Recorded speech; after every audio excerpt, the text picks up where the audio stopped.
Welcome to the second demonstration celebrating the Pastel Society of America's 53rd exhibition Enduring Brilliance. Welcome artist Diane Rosen.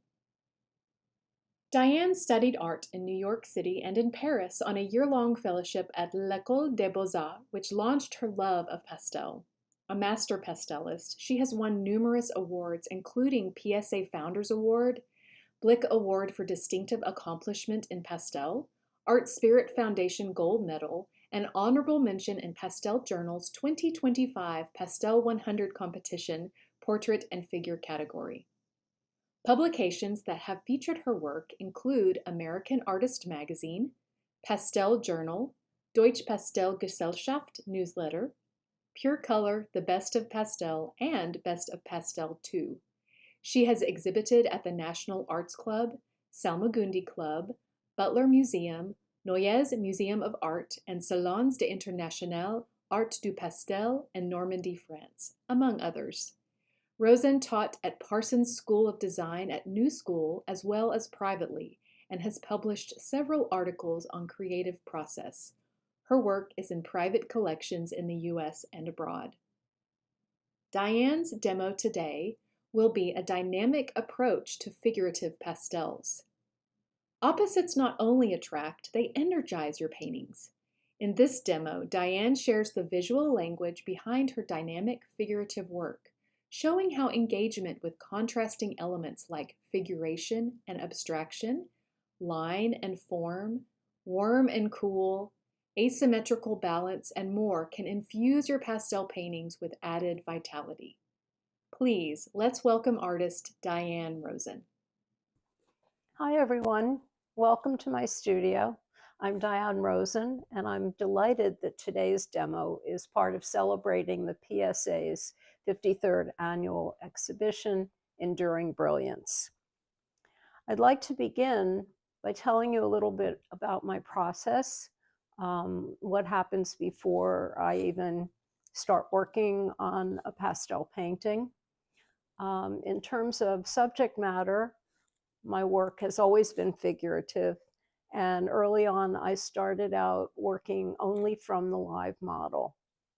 After several years, this was difficult to sustain, partly because of the cost and partly because it was restrictive in terms of when I could work, when the model was available, when I could get to where the model was, and so forth.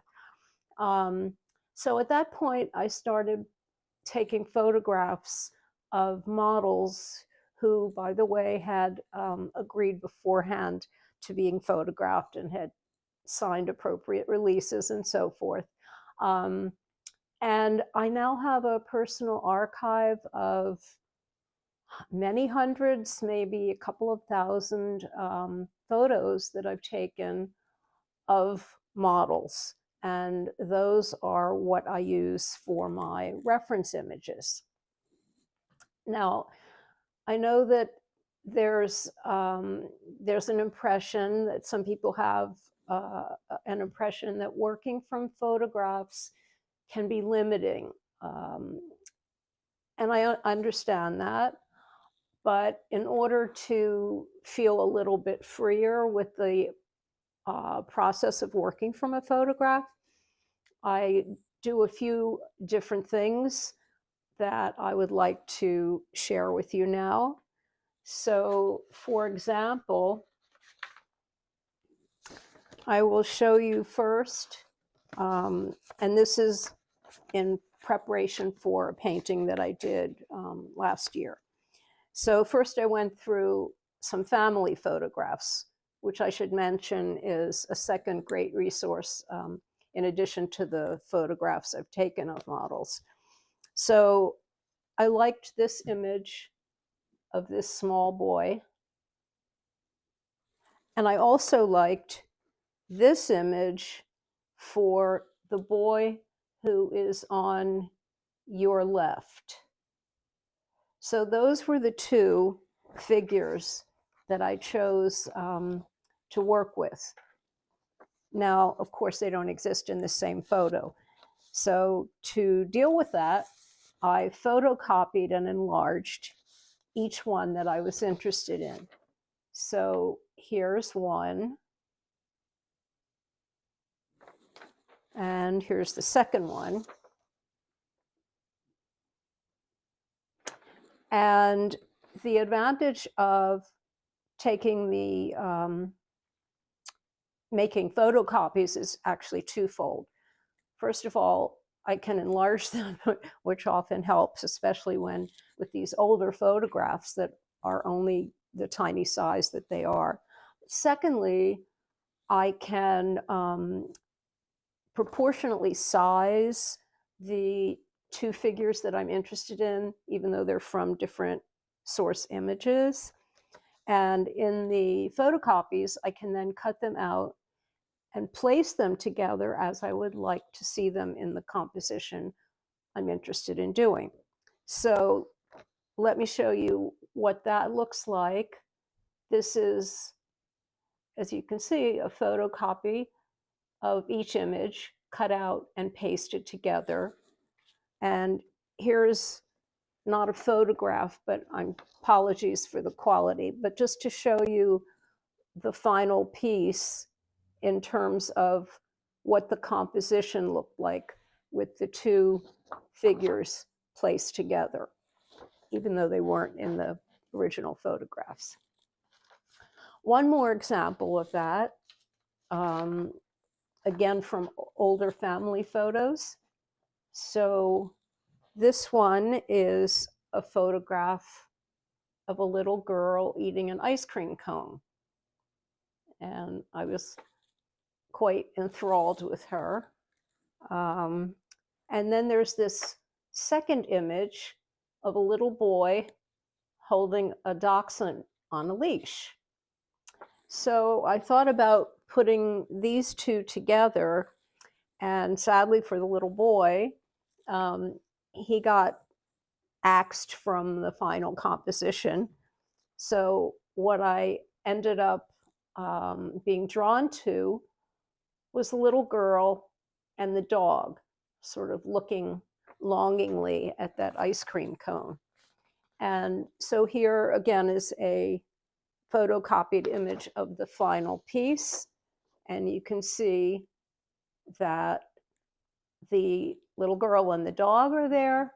That second child isn't appearing because he just wasn't part of what was interesting to me for this composition. Last example is, and this is from a photograph that I had taken of a model.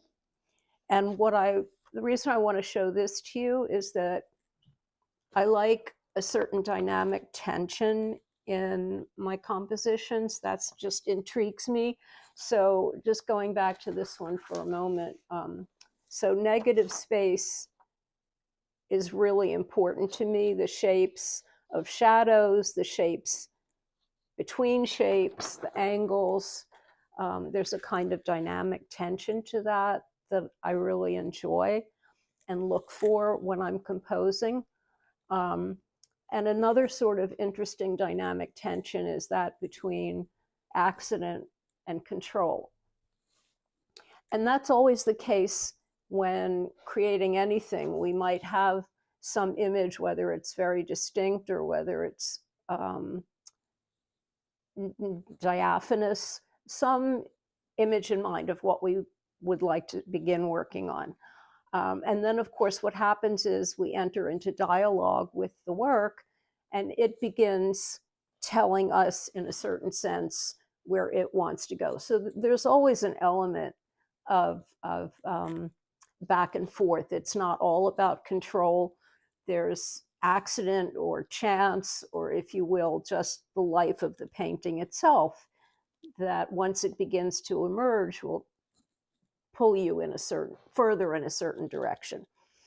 Anyway, I like to amplify that where it makes sense by introducing an element of serendipity into the work intentionally, later to be played with back and forth along with the more deliberate intentional technique.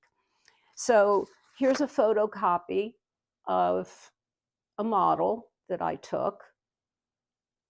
And this is, I hope you can see this, but this is the finished piece, a photo of the finished, or a photocopy of the finished piece.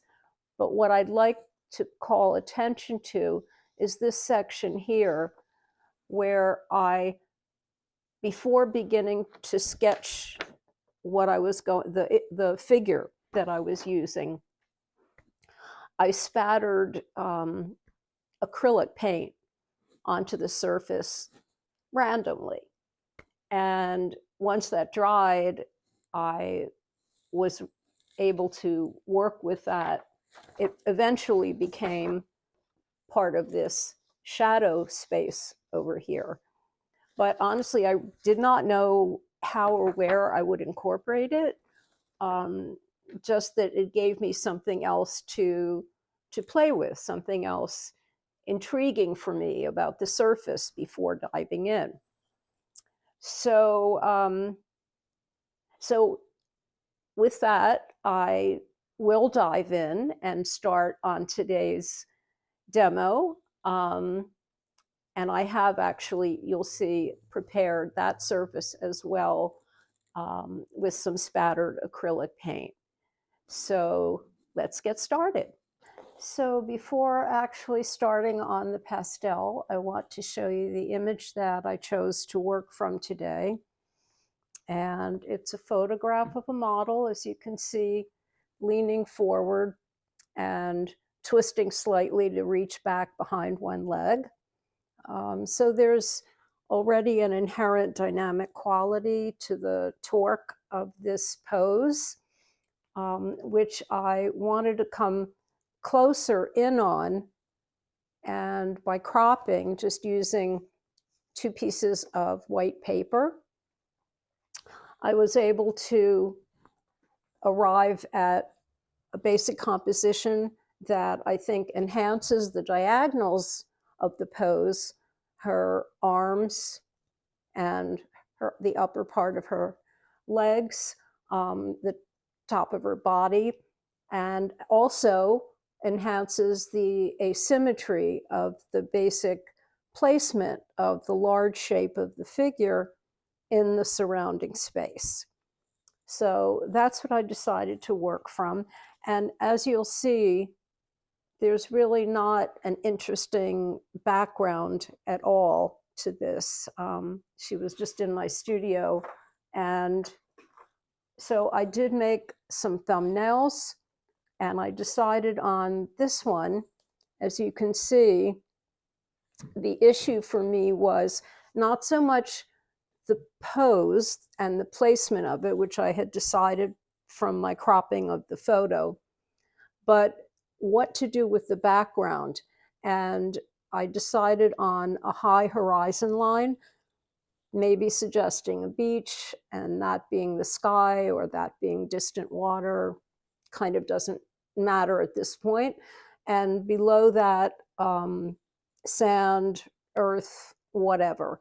So that's the basic plan. And I will show you, I have already sketched the pose onto my paper, which I should say is, I like to use a Fabriano Murillo paper. It's got a nice heavy weight that holds water media quite well. So when I add the spattered acrylic, as I've done here, it holds it quite well. And at the same time, it's a great surface for the pastel, both in terms of when you want to use a soft touch with the pastel and have the color spread on the surface texture of the paper, as well as if you want to use a more strongly linear approach, and it definitely holds line well. And I like to go back and forth between the two. So this is a favorite paper for me. Here's an enlargement of the photo I showed you. So hopefully you can see that in the recording. And what I'm going to do to start is work on the background. Now I've already got a kind of a dark middle tone in this red paper, but I have decided on a basically somewhat paler blue and golden yellow colors for the foreground, for the background and the foreground. So I'm going to start with putting those in, and what I need to do initially is actually find that horizon line where I'd like to place it, as I did in the thumbnail. So essentially,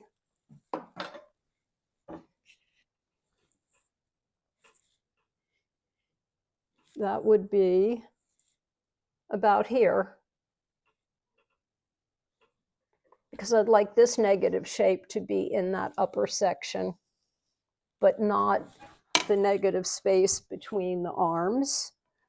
And then I have already created the alternative diagonal with the spattered acrylic, so I don't really have to do anything much there. So that said,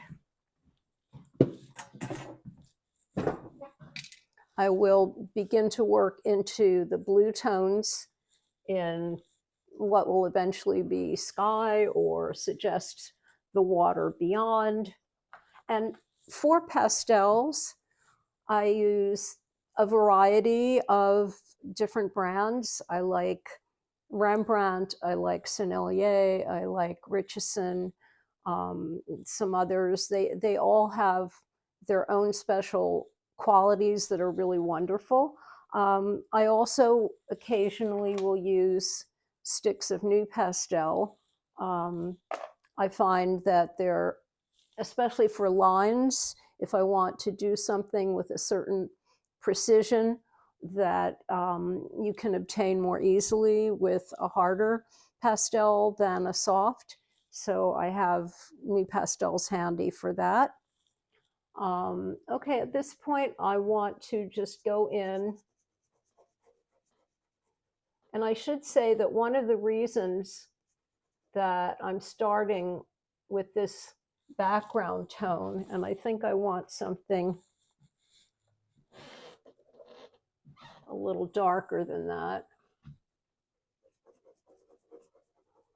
One of the reasons I'm starting with that is that I usually work from dark to light, kind of in the traditional manner.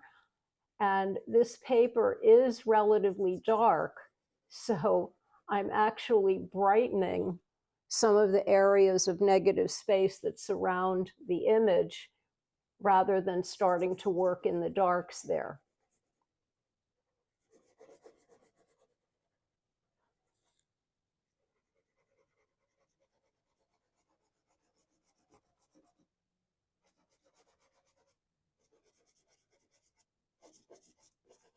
And I'm not too concerned with overlapping, because there's always a, after laying in some color, I always have to go back in and refine shapes. So it's a constant back and forth between finding shapes and then restating the drawing, and that's fine. So I am going to stay with this lighter tone.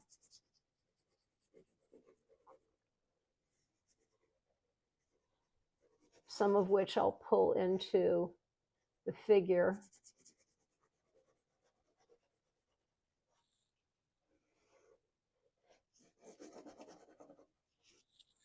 And then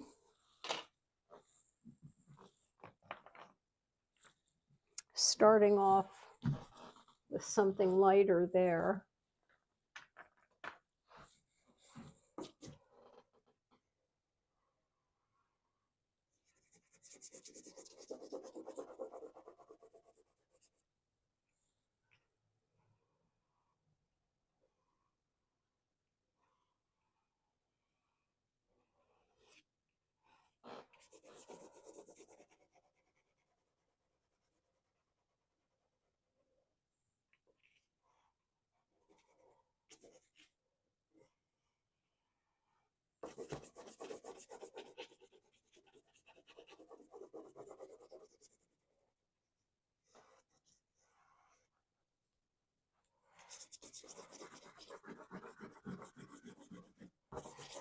And this part is really pretty loose.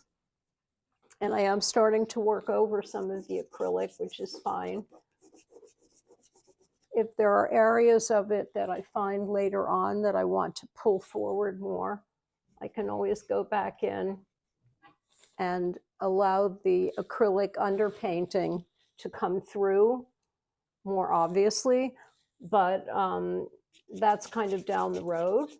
So at this point, I just want to establish the lighter value of the background areas relative to the skin tones of the figure, which now when I work into the darks and forward into the lights, I have something to work. I have a tone relative to that with the background that I've started.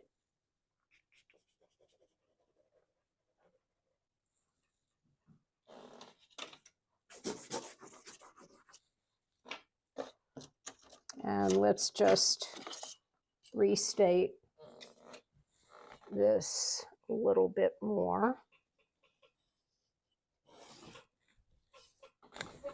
Okay. So at this point, I'm going to leave, well, maybe let me, I will go in over here a little bit. And the figure at this point is kind of silhouetted in the landscape. Or the space, I'll call it a landscape.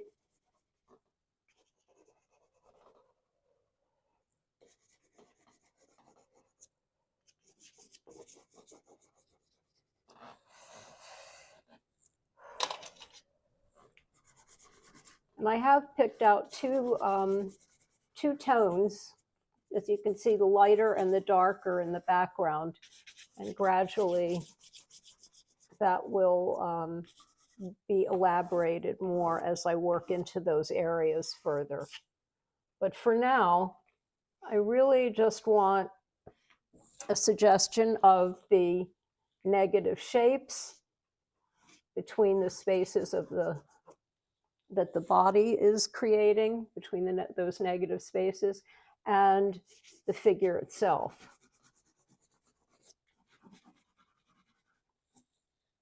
So at this point, I'm going to use some darks and start finding shadow shapes in the figure itself.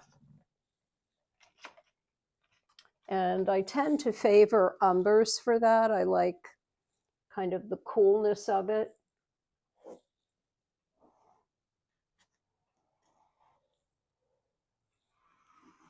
And there are some really nice shapes to these shadows. They're a little hard to see in this area here, but enough to work from.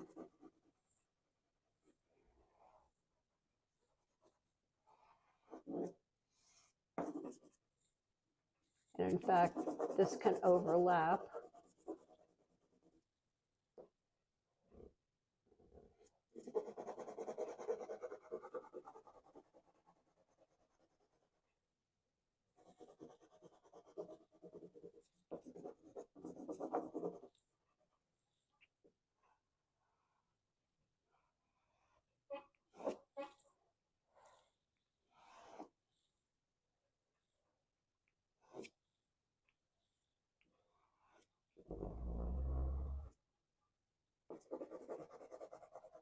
So some of these darks may yet go darker later, but this seems like a good value to work with for the moment.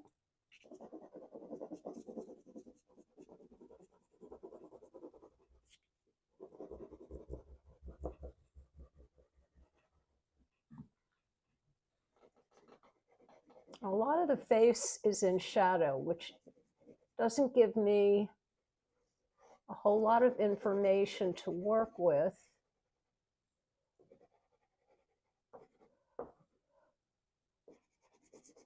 but I can see enough of what I need to find in the shapes, in the shadow shapes and the light space.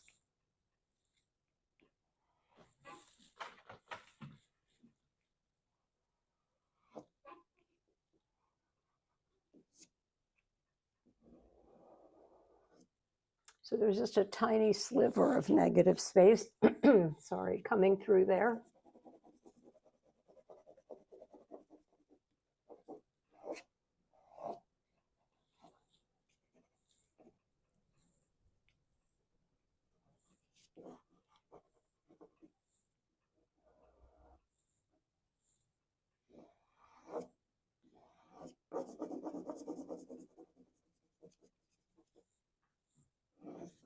One thing I'm still not sure how I want to deal with it, is the swimsuit.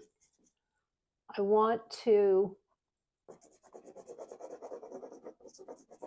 be able to utilize a shape that's interesting at this point, and I don't know yet if that will be a curve, a straight line. I don't think I'm not going to follow what's shown here in the way that swimsuit goes. So I'm not sure quite yet how I'm going to treat that.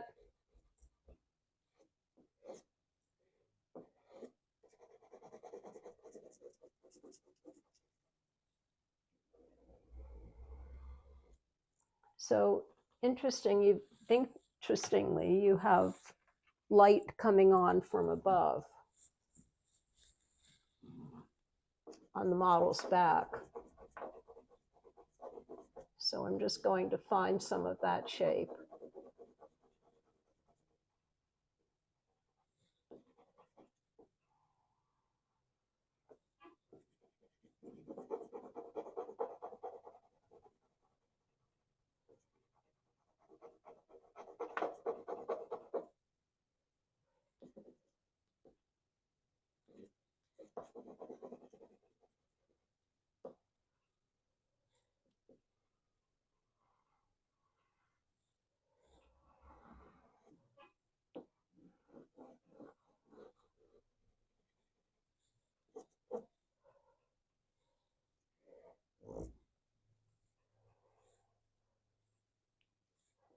So trying to find areas, light areas of the same value while I have this particular piece of pastel.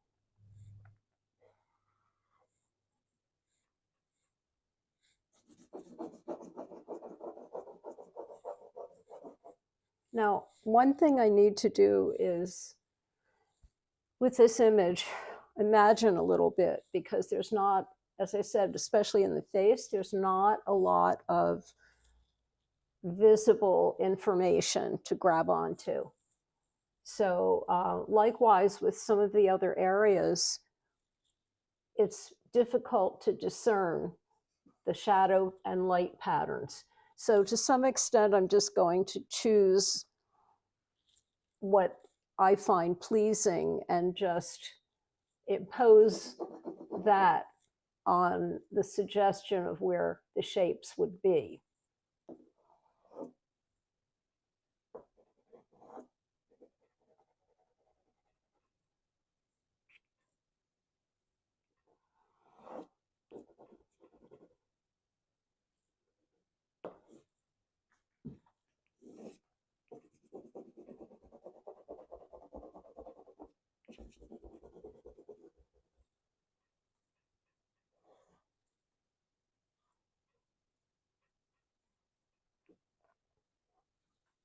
Well, actually, that light tone is not where I want it.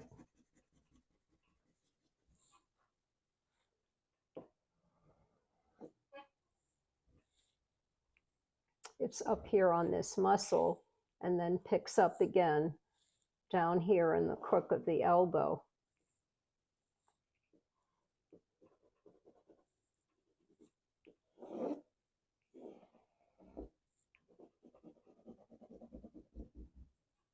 So I'm really just finding forms and laying in shapes, concerned more with value than with color, although I'm suggesting for later what colors I do want in the background areas. And I am working in the raw umbers, which is what I like to use for skin tones, but it's not getting very precise yet.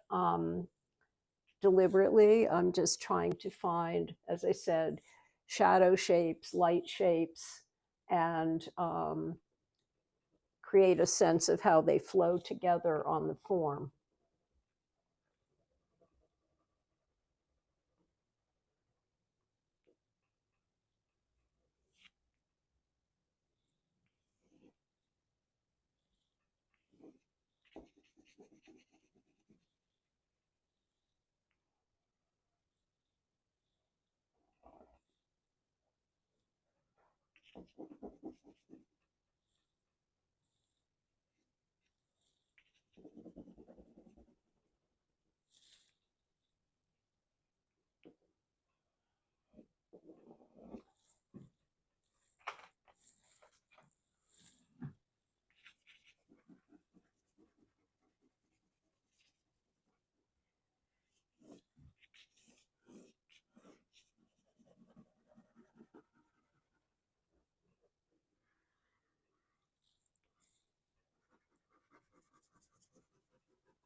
So I'm doing a lot of layering and I'm leaving the strokes intentionally loose. First of all, for some of the paper color to come through, but also just for layering to allow the paper to breathe and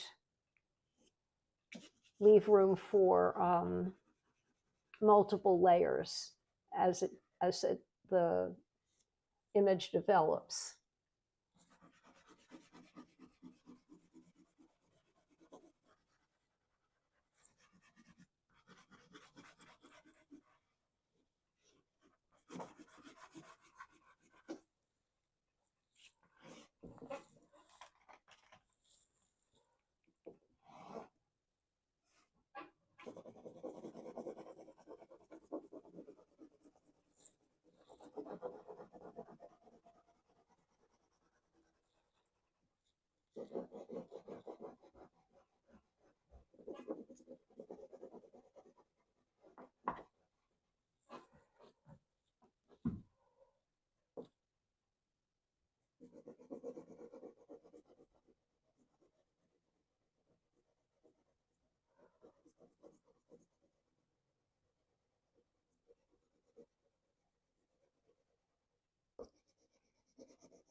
So at this point, I may reinstate or restate some of the drawing.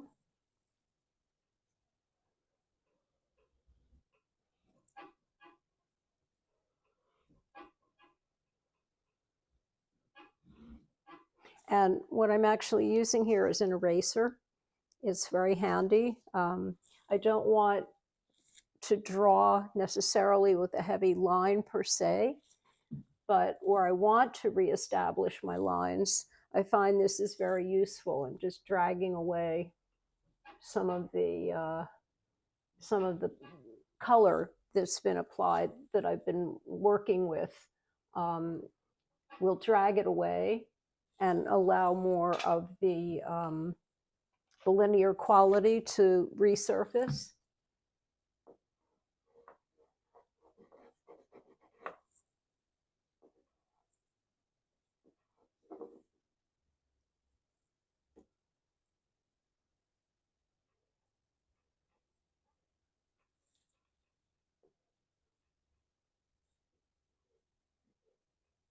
Have to sort of imagine some of that ear because there's not lots of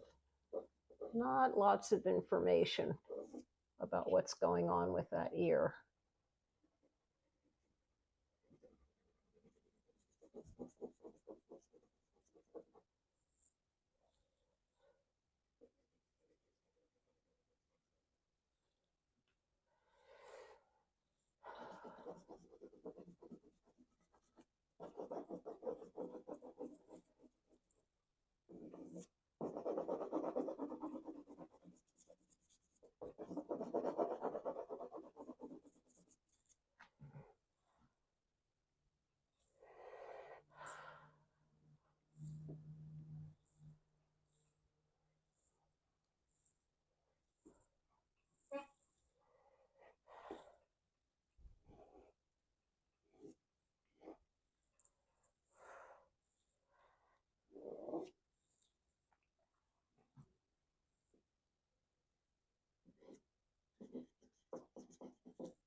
So one thing I like to do is early on use some vivid, cool colors for where the form turns away from you, but is also reflecting some light. So for example, you can see a little bit of that going on at the back of the leg. So I'm just going to use some of this nice green for that.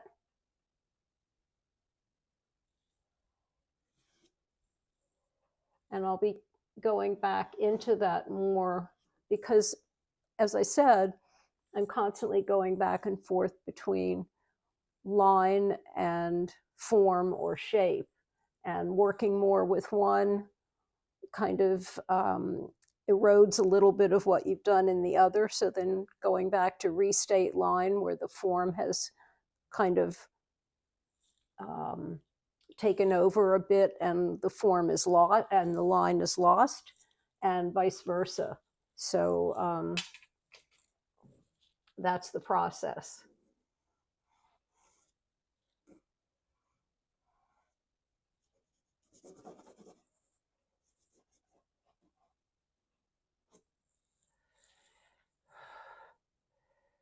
Now I haven't quite decided what's happening at the top.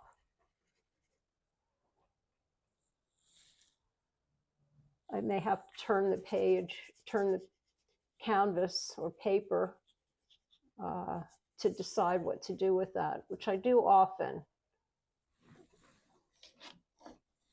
I'll turn the entire board around to get a different perspective, as well as using a mirror, which is another great way to see how things are progressing and what you're missing or not. So I'm going to continue in the dark areas. The darks actually need to be pushed back much darker than I have them so far.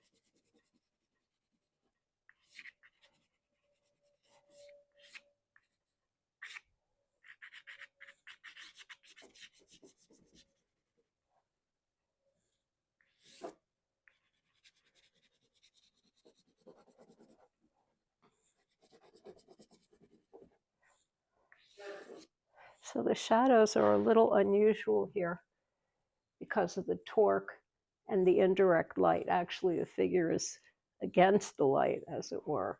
So I'm just trying to find my way with retaining some of the musculature and the shapes of the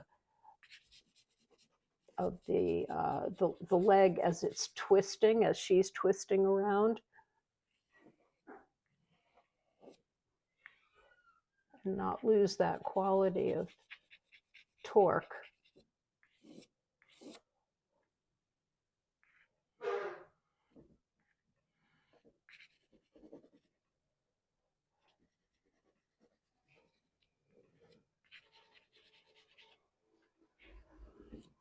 Also, this will help me find the midtones, because right now this looks relatively dark, but it's not as dark as what the source image presents.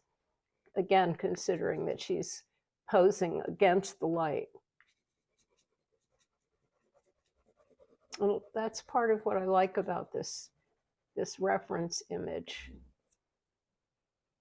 is that it's intriguing because she's somewhat silhouetted.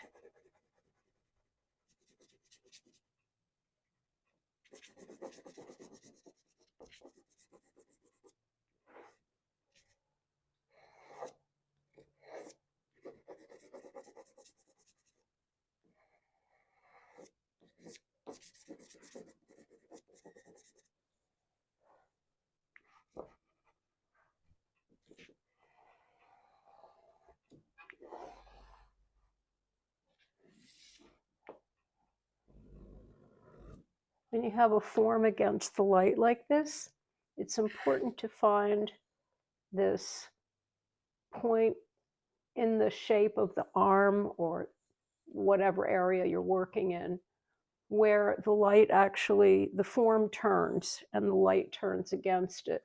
So I hope you can see that. It's just darker at the center there, which is right about what I'm doing here. And then it picks up a little more mid-tone.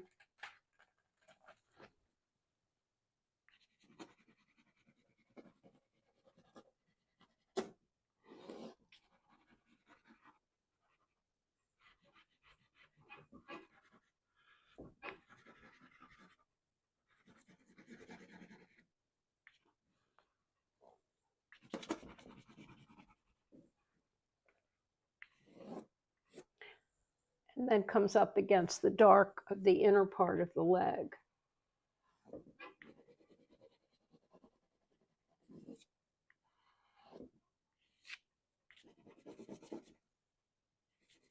And I'm running this together in terms of forms. I'm running together forms that match in value. So in other words, even though there are two legs here, I'm running together the dark value that exists there, and then can go back in after and establish with reflected light the separation in the forms. And likewise, right here, where the arm rests against the upper part of the leg.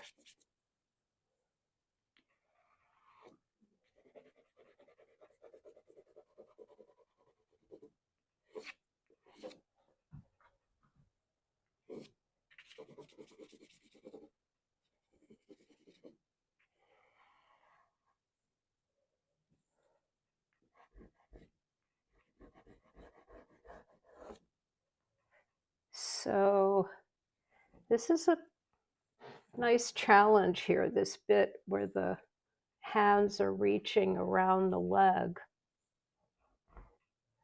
at least for me. It requires, I think, just as much drawing as painting here to get the feel of those hands right.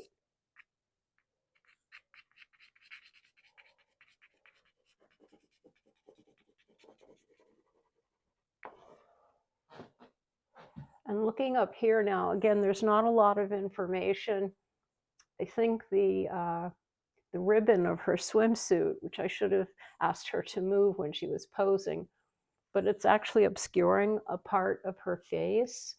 So I'll just imagine what goes there. And you can see that at the interior side of her face, the jaw, where the jaw meets the hairline, it's quite dark.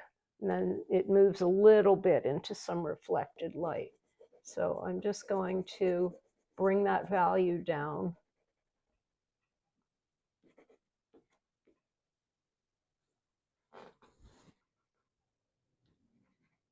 So I'm kind of working all over with values. I think what I'll do here, I was debating between a straight line, just compositionally for this bottom of her swimsuit, a straight line versus a curve. But I think I like the more organic feel of a curve up here. So I'm just going to impose that.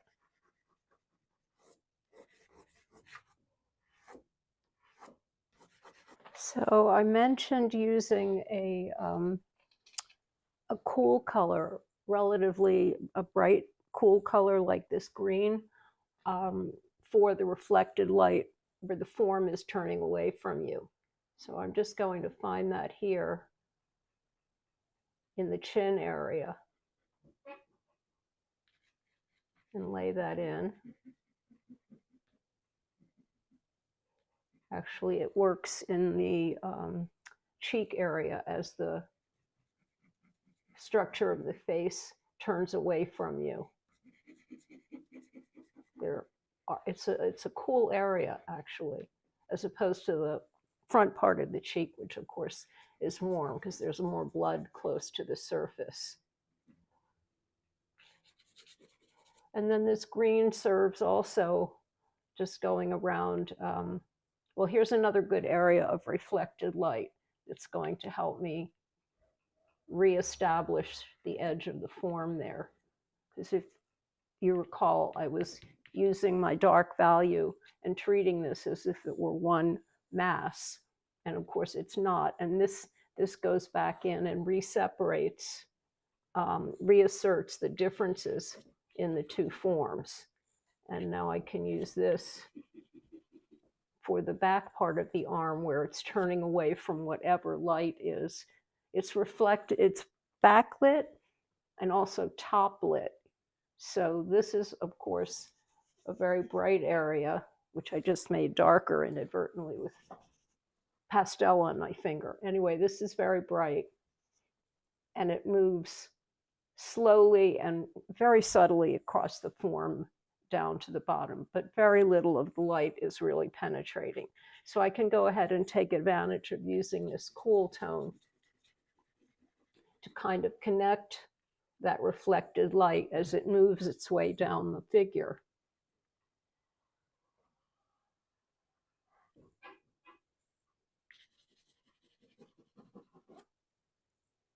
And that works well up here also.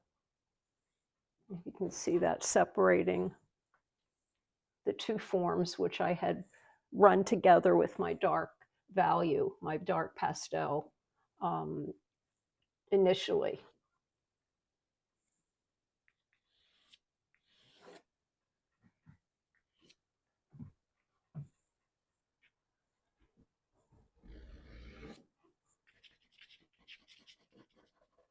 So another thing I really love about this, working on the red paper, besides that it sets up a nice mid-tone value, is that obviously it gives you that warmth that we naturally find in skin tones. And I enjoy using, as I mentioned, raw umbers, which are pretty cool. And that's mostly what I use for the skin tones, various values of raw umber. And of course, here you see a green. So it's cools against warm. And they kind of work together. and make each other a little bit more vibrant. So that's one advantage of a warm paper color, warm mid-tone to start on.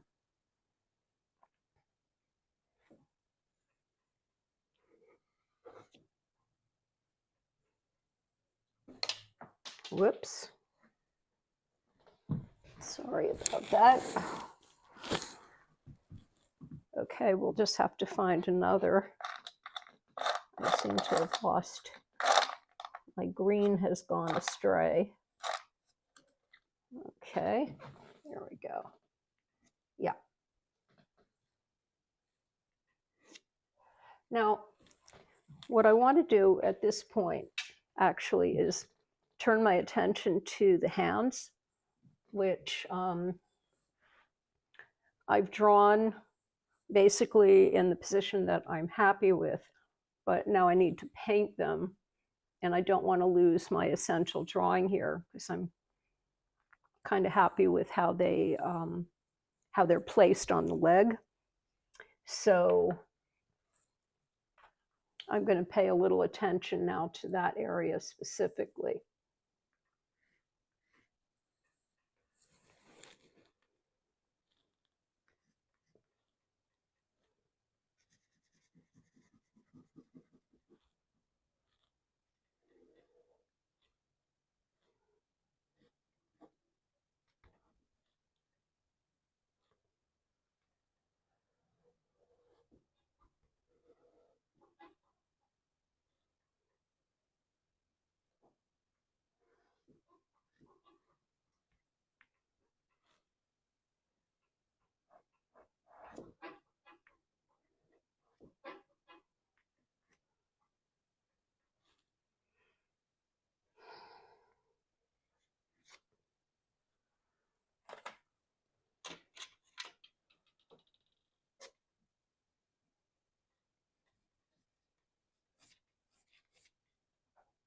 I'm switching to a soft charcoal pencil because it's not that small details are that important at this point in the overall progress of the figure, but there are certain positional details I don't want to lose in the way that the hands and fingers are located in this particular position.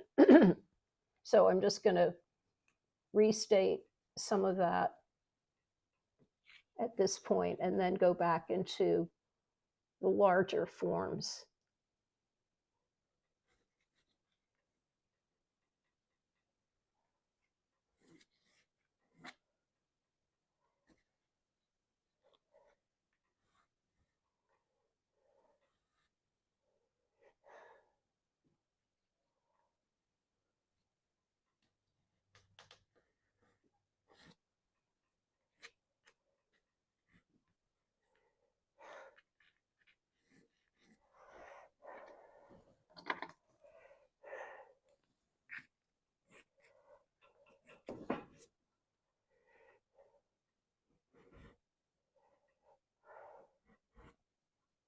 And I'm not averse to using a straight edge if I think it will help. I guess that's not often done with organic form, but I think there are certain areas where it is helpful to get the thrust or the movement of a certain part of the form that you're working on. So I don't mind giving myself a little boost with using the straight edge.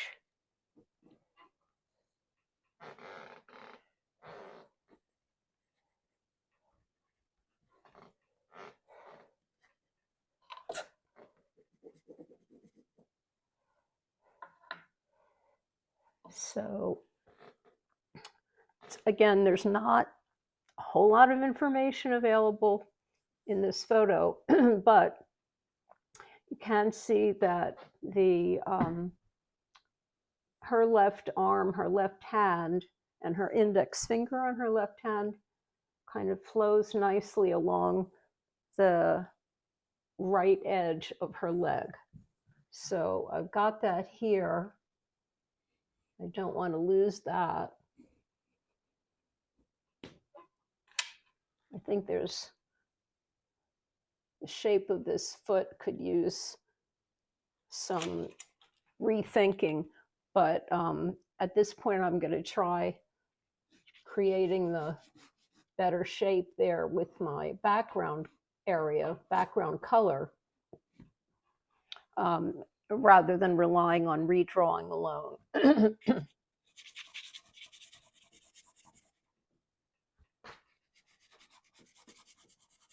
Also, putting the background in will help bring the hands forward. So it's kind of a good thing to be doing at this point anyway, not just for the feet, but it will help me in the placement and the drawing of the hands.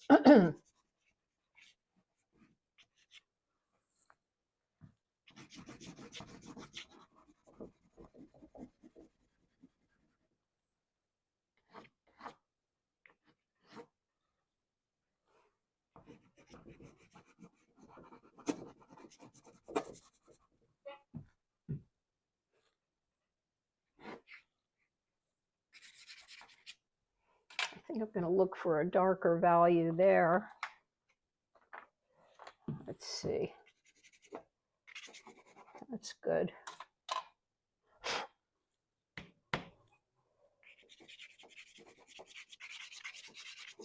And again, keeping this loose, I don't want to lose all of the red of the paper, as well as I don't want to end up obscuring all of my spattered acrylic. So I'm keeping it loose and letting that show through.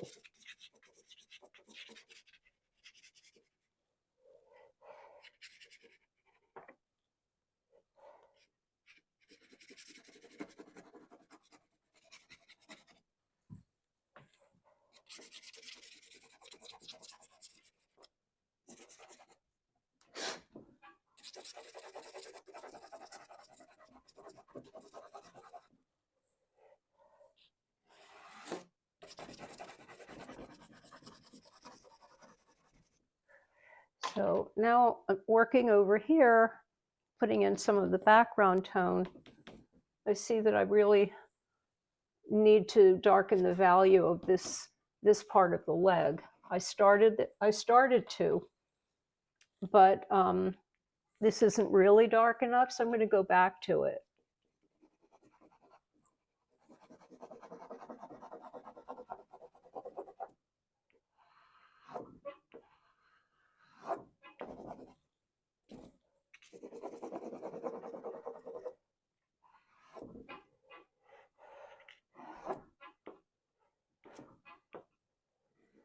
And here again is that turning on the round form. You know, if you imagine sort of cubing the upper arm as a rectangle, that would be your edge. So you got your front surface, the edge, and then the other edge moving away from you.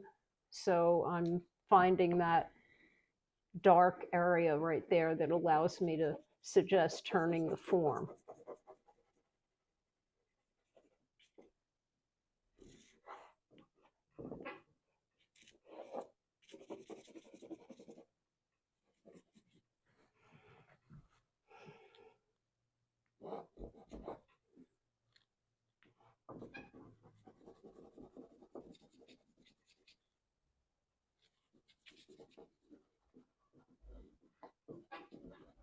Because there's a tiny detail here, a sliver of background that shows through that I quite like, as well as up here.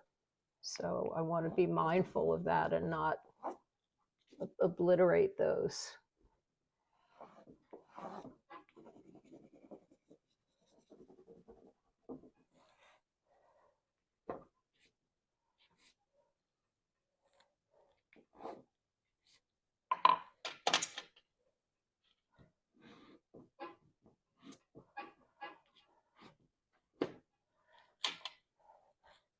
So let's see, going back to this foot. I've got my darkest value of raw umber in here.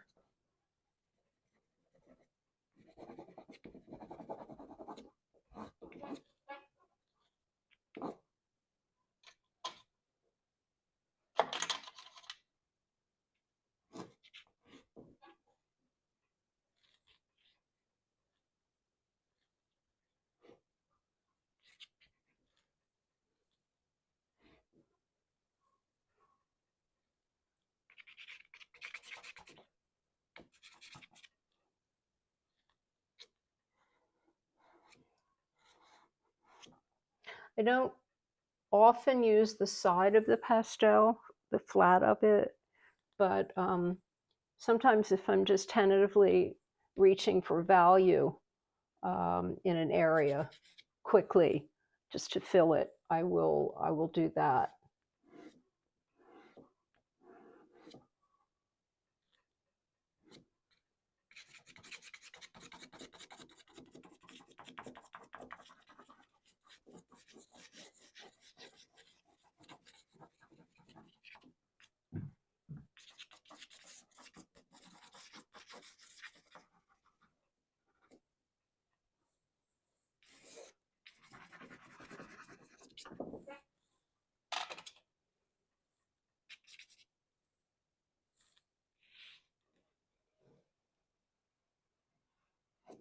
Now, of course, using our contrasts, another way to push this darker toward being darker is to place it next to something lighter. So I think I've used a pretty dark tone in the umber. So I'm going to enhance the dark of that part of the leg by lightening the background around it, as well as in here.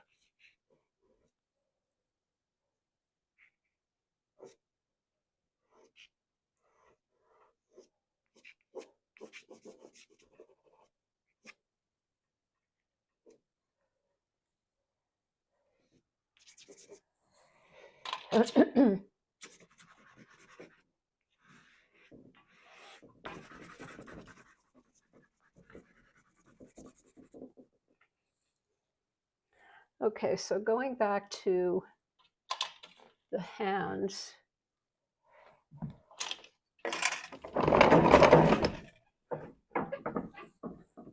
Okay.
So, having put in some of the hand detail,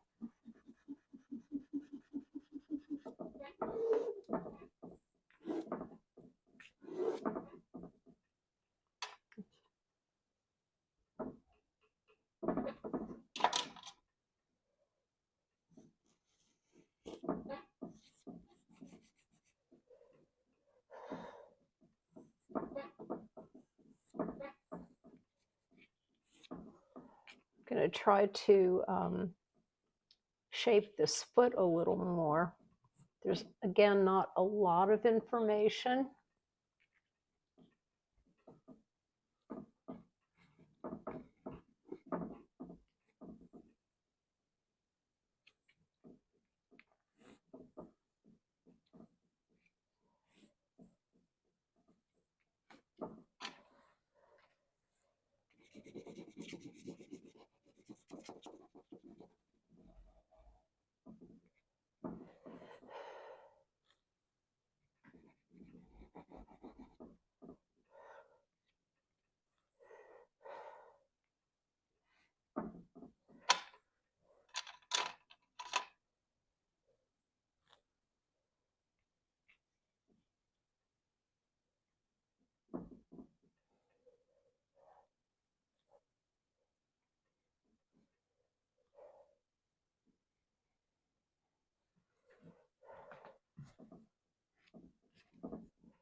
So sometimes when I have a certain value in hand and I see other areas that it works for, I'll just skip over to those, even though I'm working primarily down here.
So we've got that ankle and the heel. And then of course, it's extremely foreshortened.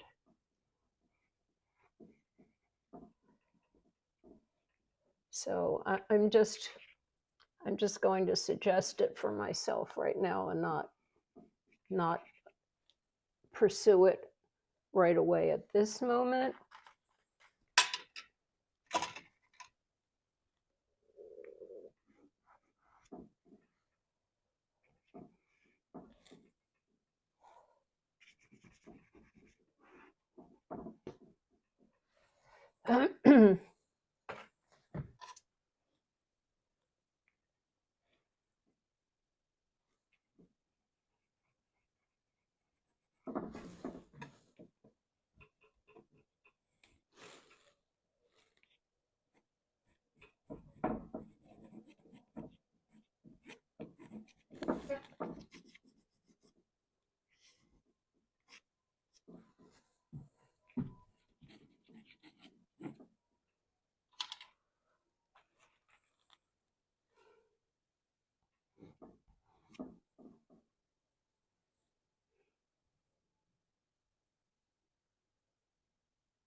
So I want to do the wrist bone.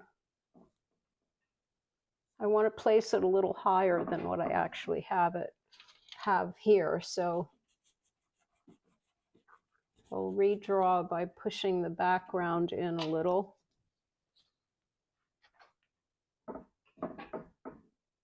Using my eraser, and then a bit of charcoal.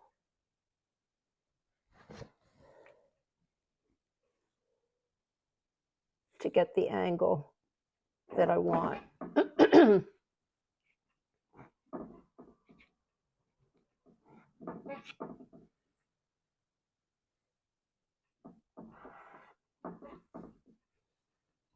have to go back to the darker in here for the far side of the hand.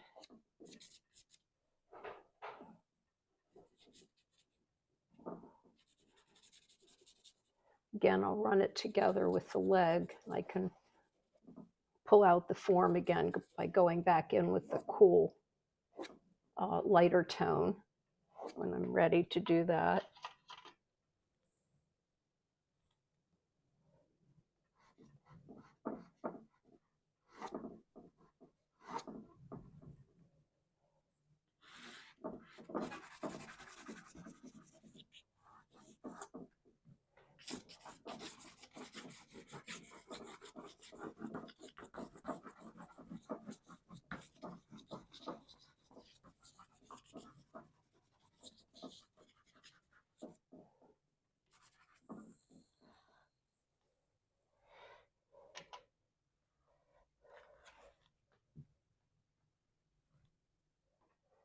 So I want to do a little more on this leg and then go back to working up at the top.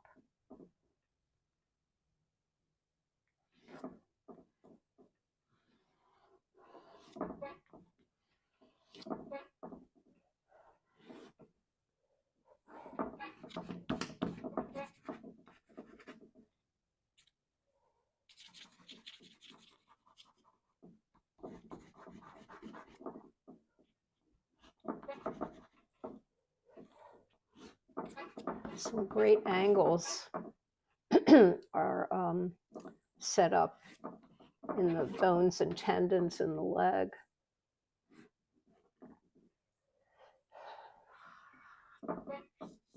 And foot.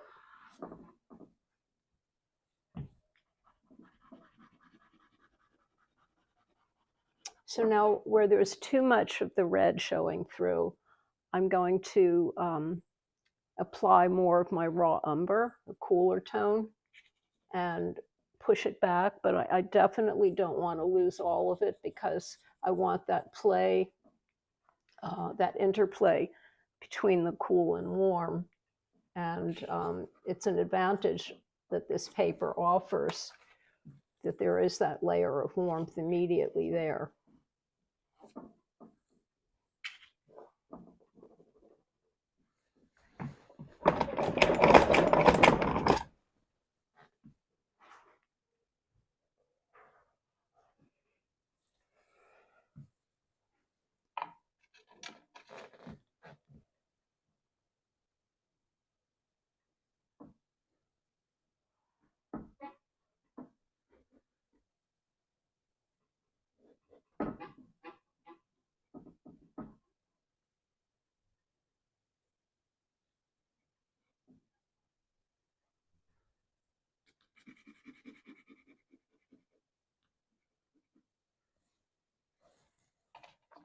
Now it gets really dark in there, just to the left of her shoulder.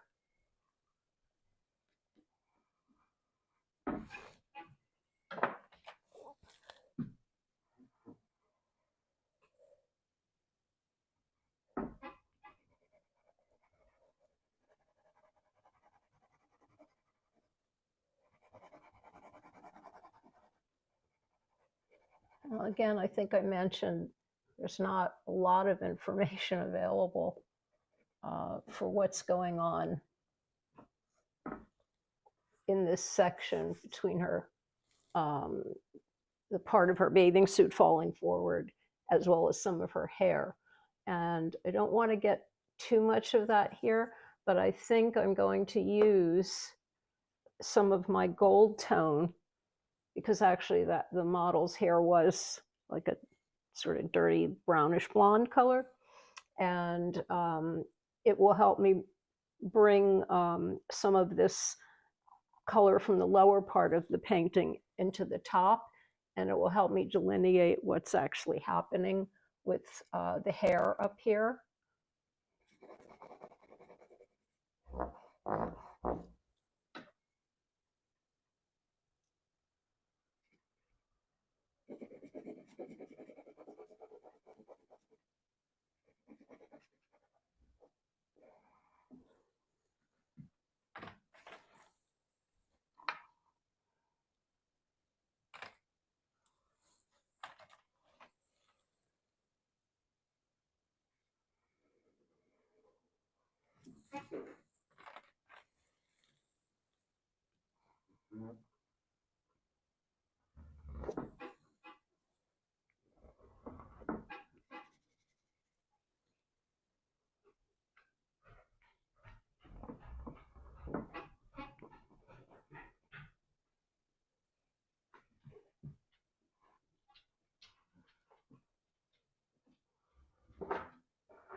So there's more light up here than what I had indicated.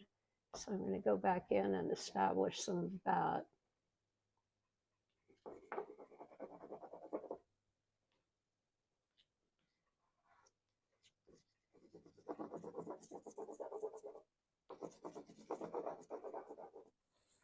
I think I'll just indicate for myself what I decided to do with this form at the top of the leg where I'm suggesting the bathing suit.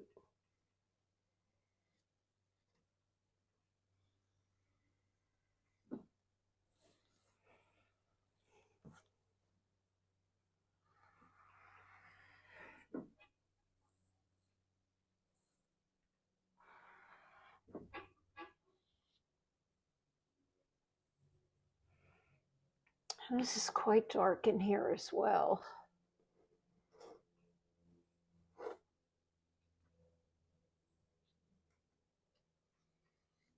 And again, I'm not quite sure how I want to treat the bathing suit. One thing that had occurred to me that I'm not really going to do at this point is perhaps give it some sort of pattern. I don't know if you can see that I already faintly put that in, so there might be some suggestion of line, a pattern on the suit. I'm really not sure how that may go, but I may want it to be something other than just an area of flat color. So I'm seeing that I need to go darker in here, regardless of what the clothing will end up being, a pattern on it.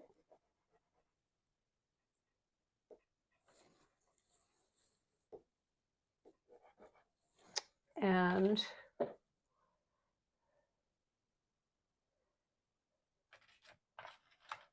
I'm seeing that this can be a bit lighter than what I have.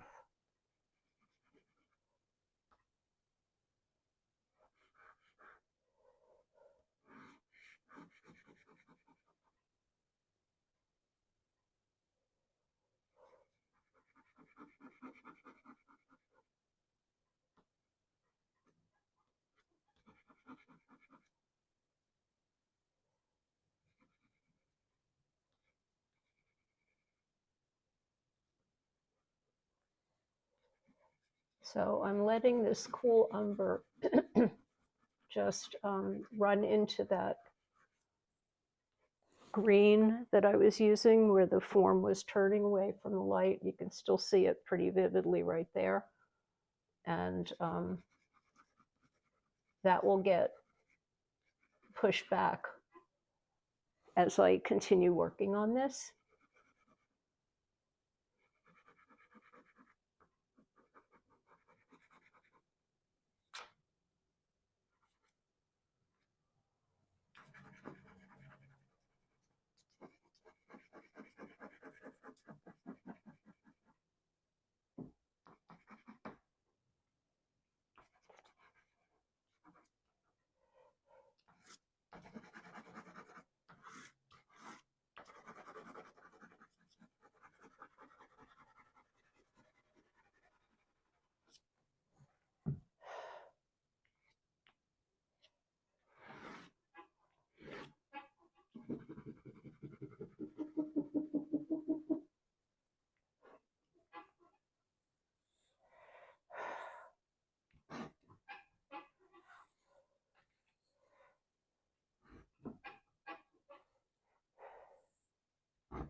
So I mentioned bringing some of these tones up into the hair. So you can see there's some hair tucked in there behind her ear and coming forward over her forehead. So I may try suggesting that.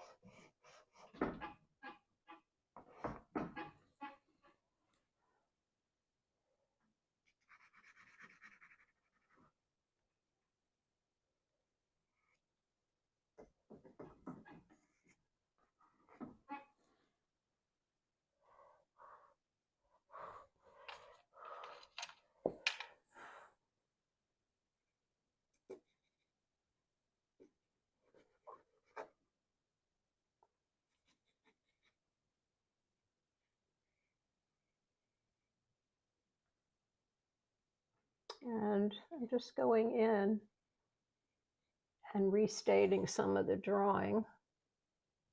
As I think I mentioned, there's it's a constant back and forth. So it's just part of the process of the painting telling you what it needs, I feel. And it's something I enjoy.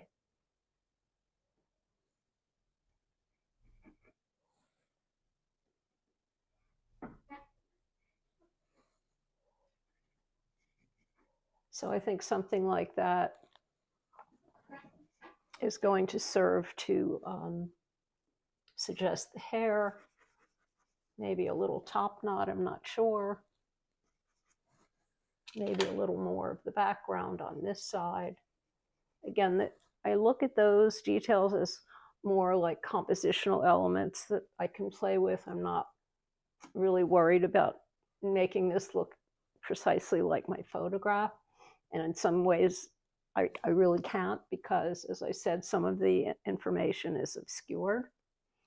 So, well, there's a lot more to be done, but I think at this point I will leave it for now. And I would like to thank Jimmy Wright, president of the Pastel Society, and PSA board members, Susan Story and Corey Pitkin, without whose help I could not have done this. And of course, thank you all for watching. I hope this has been helpful. I hope perhaps you've learned something, and happy pastelling.